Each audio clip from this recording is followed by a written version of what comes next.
अगर माता सती के जाने की किसी को खुशी थी मायके में तो वो है माँ।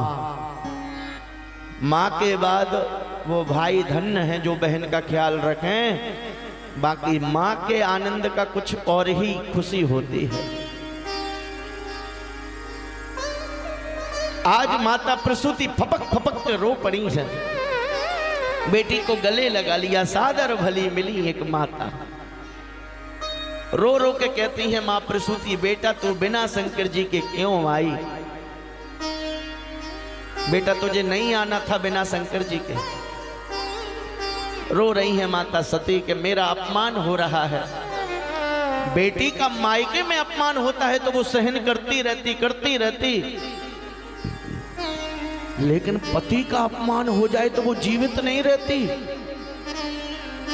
जो माताएं पति का अपमान सहन करती हैं मायके में, उनका पतन हो जाता है, वो कभी पावन नहीं हो सकती। अपना अपमान तो सहन कर लो मायके में, पर पति का अपमान नहीं होना चाहिए। कि पतिव्रता नारी के लक्षण है। पतिव्रता नारी के लक्षण क्या हैं? हमारी कैसी भी हो, हमारे घर में हमारे पति से कोई उल्टा सीधा नहीं बोल सकता। आज माता सती मुरझा गई हैं, मन रूपी मयूर मुरझा गए हैं।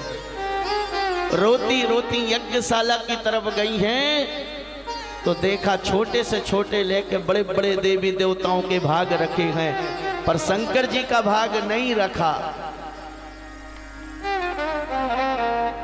शंकर जी से जो विरोध करते हैं उनको पराभव भक्ति नहीं मिल सकती। राम जी भी कहते हैं सेवद्रोही मम दास कहा,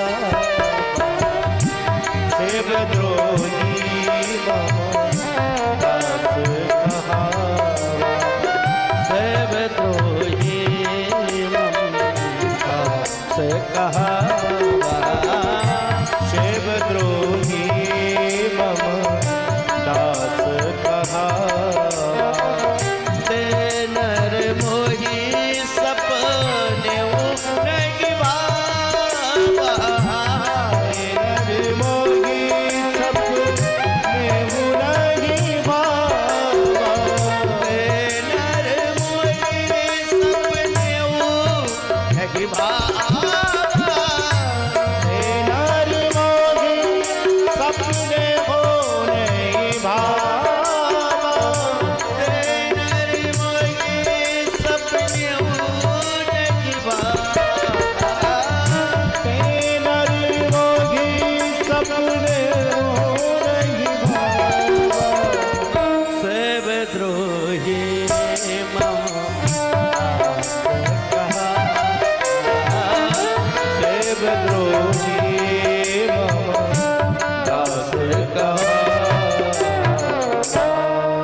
माता सती ने जब देखा कि भाग नहीं रखा, शंकर जी का निमंत्रण कहीं भी नहीं है, कहीं भी भाग नहीं रखा, तो अब सती कहने लगी कि जब पति का ही सम्मान नहीं है तो मैं यहाँ की बेटी बन के क्या रहूंगी।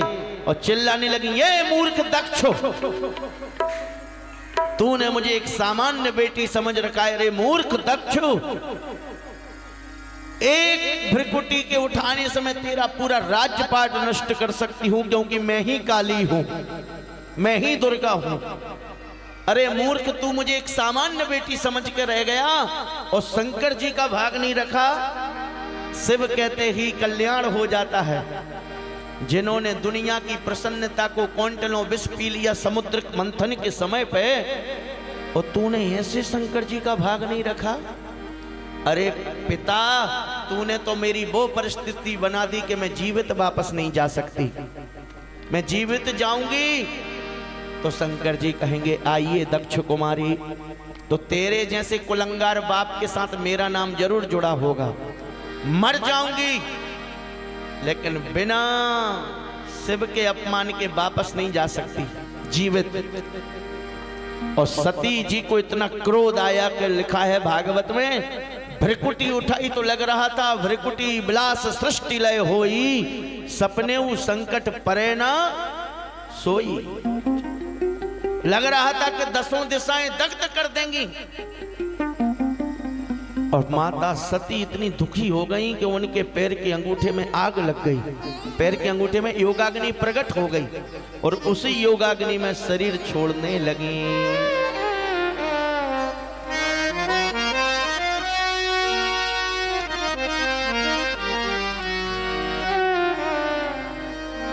माता सती रो पड़ी हैं। जब योगाग्नि लग गई तो रोते रोते भगवान से प्रार्थना कर रही हैं, इस जन्म में तो मैं उनकी पत्नी बनने के काबिल ही नहीं, क्योंकि उन्होंने लाख समझाया था पर मैं मानी नहीं। पर इस जन्म में मर के प्रायश्चित करूंगी और अगले बार मैं उन्हीं के चरणों की प्रिया बनूं, उन्हीं के चरणों की दासी बनूं।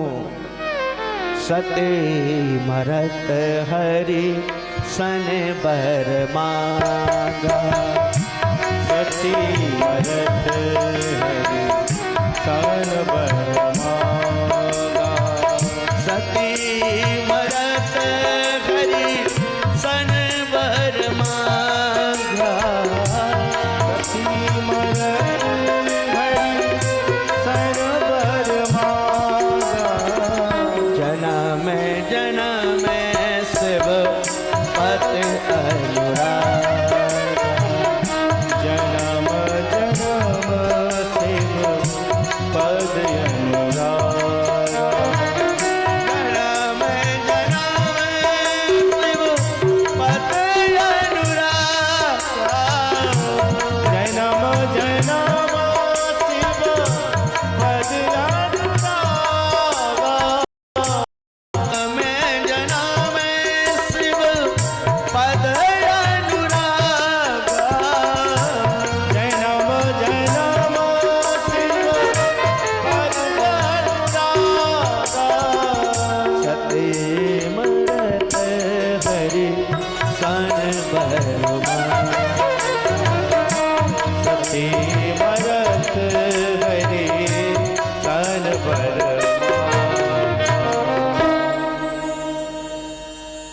पूरे शरीर में आग लग गई है माता के, और अंतिम में रोती रोती रोती रोती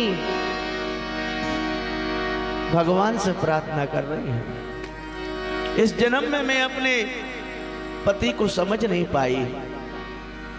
बर्फ के टुकड़े पे बैठे हैं, बागाम्बर लपेट कर बैठे हैं, चेला करोड़पति हैं जिन शिव के, ऐसे शिव के चरणों की दासी बनूं। इतनी योग्यता है नहीं कि मैं इस जन्म में उनसे मिल सकूं। इतनी गलती कर बैठी हूं कि मैं नजरें मिलाने लायक नहीं हूं। मैं मर जाऊंगी इस जन्म में, पर मैं उनके सामने जा नहीं सकती। पर अगला जन्म मेरा जब भी हो, उनके चरणों की दासी बनूं। माता सती का शरीर शांत हो गया महाराज। रुद्रगणों ने देखा कि हमारी माता जी का शरीर शांत हो गया। रुद्रगण दौड़े हैं अपनी मां की रक्षा के लिए। यज्ञाचार्य भृगु ऋषि ने रक्षणोहम मंत्र से अपनी रक्षा कर ली सभी की, और शंकर जी के रुद्रगणों को खूब पिटवाया।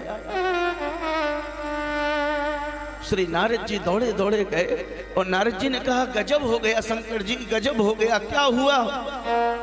बोले, आपके विरोधी यज्ञ में माता सती ने आपका भाग नहीं देखा तो शरीर शांत हो गया। शंकर जी बहुत दुखी हुए,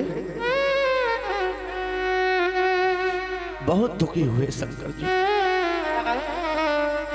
और शंकर जी ने अपने शरीर से एक जटा निकाली सिर से, वो जमीन पर पटक दी। वहां से काला काल महाकाल प्रकट हो गया। वो काला काल महाकाल बोला, मुझे क्या आज्ञा है? शंकर जी बोले, दक्षम सयज्ञम जही भो वीर ते भद्रम। हे वीरभद्र, तेरा कल्याण हो, जाओ दक्ष को यज्ञ समेत समाप्त कर दो। जितने भाग लेने आए हैं सबको भाग देना, कोई भी बिना भाग के ना लौटे।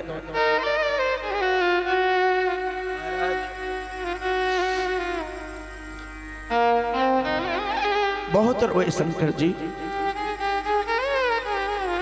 अरे सती, मैंने तुझे इतना समझाया था कि मायके में मत जा, किसी भी प्रकार से तेरा कल्याण नहीं है, लेकिन तू शिव की बात नहीं मानी। और जिसका शिव रूठ जाए उससे पूरी दुनिया रूठ जाती है।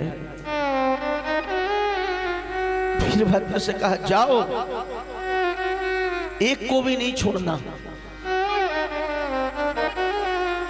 जितने निमंत्रण में आए हैं मेरे बिना, और मुझे भरोसा है कि ब्रह्मा विष्णु नहीं आए होंगे, क्योंकि मैं नहीं गया। जितने आए हैं सबको प्रसाद देना। और वीरभद्र ने तो फिर ऐसी दौड़ लगाई कि लग रहा था दूसरा महाकाल जा रहा है। कालम कृपालम, ऐसा लग रहा था जैसे दूसरा काल हो। कालम कृपालम,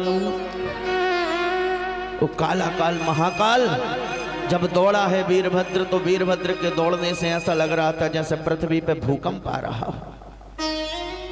जब वीरभद्र दौड़ रहे थे तो शंकर जी के रुद्रगण भी मिले। शंकर जी के रुद्रगण ने देखा कि अब तो हमारे महाराज जी आ गए हैं, चलो एक एक से गिन गिन के चुन चुन के बदला लेंगे, हमारी माता जी का और हम लोगों का बदला लेंगे।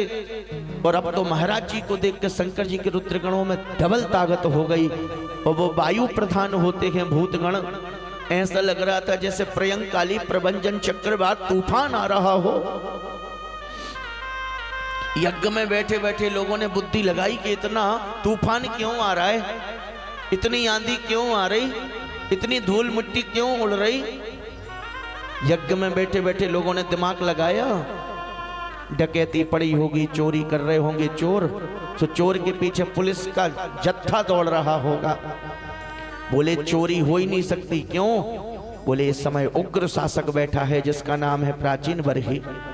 प्राचीन बरही के राज्य में चोरी होती नहीं, तो फिर आंधी तूफान क्यों? गाय छूटने का समय होगा, गायों के पैरों से उड़ने वाली गोधली होगी। बोले इदम न कालो इदम न कुतो रजो, गाय छूटने का समय है ही नहीं, गाय तो सुबह छूटती या शाम को। फिर ये क्या आ रहा है? जब तक समझ पाते तब तक वीरभद्र पूरे रुद्रगणों के साथ यज्ञशाला को घेर लिए, और लग रहा था प्रयंकाली प्रभंजन आ रहा है। शंकर जी के रुद्रगण और श्री वीरभद्र बोले यज्ञशाला को बांध दो, कड़ी से चैन बांधो। चारों दरवाजों पर वीरभद्र के सिपाही खड़े हो गए हैं, सामवेद यजुर्वेद अथर्ववेद ऋग्वेद वाले दरवाजे पर। और ध्वजा पताका तोड़ा द्वार निकाल कर, बल्ली निकाल कर जितने यज्ञ में बैठे थे उनकी बोप पिटाई हुई महाराज। इतनी खतरनाक पिटाई हुई कि छठी का दूध याद आ गया। लात घूसा कमर मत्थे, किसी को लात पड़ रही, किसी को घूसा पड़ रहे, किसी की नाक में वीरभद्र ने मुक्का मारा तो दांत टूट गए, किसी की आंखें फोड़ दी, किसी का मुंह तोड़ दिया। और अब वीरभद्र पूछ रहे हैं, बताओ जब अपनी माता जी का शरीर शांत हो रहा था तो सबसे ज्यादा आनंद किसने लिया? बुरे भृगु ऋषि ने। यही यज्ञाचार है, इन्हीं ने भोग नहीं रखा था शंकर जी का। और ये बाबा जी दाढ़ी पे हाथ घुमा घुमा के आनंद ले रहे थे। वीरभद्र ने ले जाके भृगु ऋषि की दाढ़ी लौंच ली, बिना दाढ़ी के हो गए बाबा जी। और बताओ, बोले ये भग देवता ही करके हंस रहे थे। एक मुक्का दिया भग के मुंह में, दांत नाक में से निकल आए। और बताओ, बोले ये जो पीछे खड़े पूसा देवता ये ही करके हंस रहे थे, आंखें मटका रहे थे, दोनों उंगली ले जाके आंखें फोड़ दी। बोले और कौन है सबसे बड़ा दोषी? बोले सबसे बड़ा दोषी तो दक्ष है। दक्ष को देखते ही इतने नाराज हो गए हैं वीरभद्र कि दक्ष के कंधे पे हाथ रख के गर्दन उखाड़ कर हवन कुंड में स्वाहा।